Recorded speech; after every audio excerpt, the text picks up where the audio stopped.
sounds very exciting. Sounds like and it's not. difficult, except not terribly fun. 13! Orange. What? My brain. Orange! No, see? No, you didn't. No. I'm pretty sure he said Blorange first. Yes! Whatever else it was. Okay, so lesson 19. I was thinking of Non-linear systems. What do you suppose non-linear means? Not a straight not line. lines. Not a line. Good job. Okay. In the past, we've solved things like 3x plus 5y, things that look like this, right? Two equations, two unknowns, an x and a y. I don't know what this actually comes out to, but this is a line, this is a line. Hopefully they cross somewhere, and whatever this point is your solution, your xy solution. That this value of x goes with this value of y, and it's true in both equations, and there we go. Well, this would be a linear system of equations. That's not what we're talking about today. We're talking about things that are not lines. For example,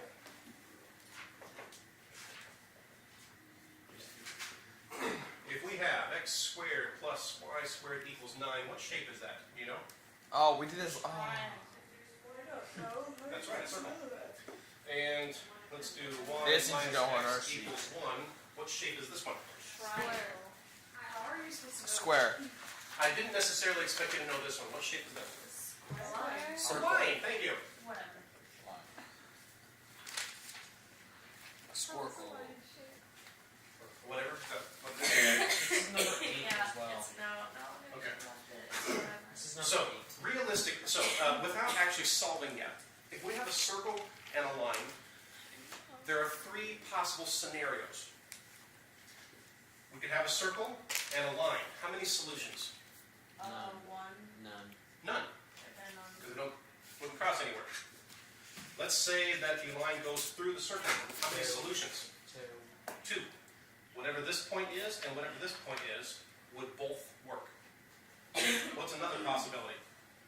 touching out. Tangent. If it touches it, and then it would have one solution. Unfortunately for you, most of the time, it's going to be this scenario when you have two solutions. What, 3? Not with a circle and a line. What about this? You could have a circle and 2 lines, it'd be a tangent and a That secant. would be 3 equations. No, Yeah. it's just So we're going to at least be a little bit nice to you and only give, and only give you 2 equations, 2 unknowns. Okay. So if we need to solve this, 2 equations, 2 unknowns, just because we have squared and squared doesn't change the fact that it's still 2 equations and 2 unknowns, which means. I hated this last year. So what options do we have to solve? For each one. We could do Substitution. substitution or elimination. I hated these so much. It was like death. To do elimination on this one, we would have to raise this equation to some kind of a power to get an x squared or y squared. Let's not do that. Let's stick with substitution for now.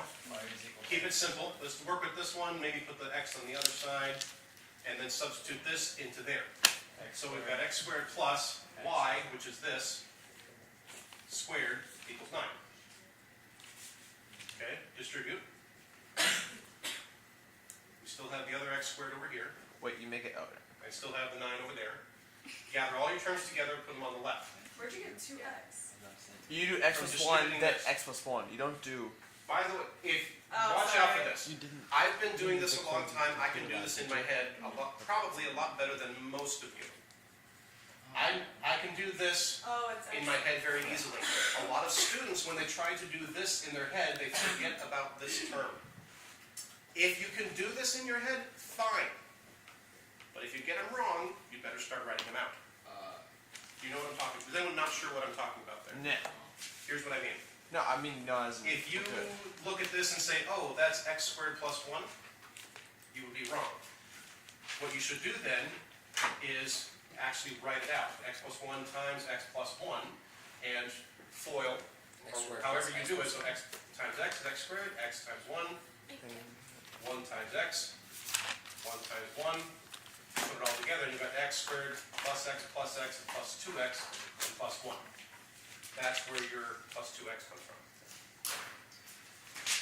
So, back to here. plus 1 squared comes out to this. This goes there. Combine our like terms, we got 2x squared. And the 2x, move the 9 to the other side. And we have that. It looks complicated. Now what do you think I would suggest doing next? Rise of. Divide by 2. Divide everything by 2. Make numbers smaller before you make them bigger. Boom, in your face. So if I divide everything by 2, it just looks a little bit easier to work with. Now, can 2 and 2. Can I solve this by factoring? No, Yes. it's not. No, we can't. Wait, no, you can't. No. So if I can't solve by factoring, what can I do? Can we do the quadratic Substitute. equation? That's one way to do it. What? Substitute. Including No. the square. There's nothing to substitute just yet. Including the square. That's another way you can do it. Quadratic quadratic formula. formula. To solve a Right. quadratic I said that. equation, there's 3 ways you can do it. Factoring is pretty well always the easiest and fastest if it's possible. Quadratic But you formula. can't always factor. Otherwise, you can complete the square or use the quadratic formula. And do any of you like completing the square better than the formula? No. No. That's usually the case. So, quadratic formula. What's A? B? C? Okay, so the quadratic formula is -1 plus So- minus so square, sad. 1 square, B squared b squared, minus minus 4ac Radical AC 1 minus 4 over over 2a. 2A. 1. Aha.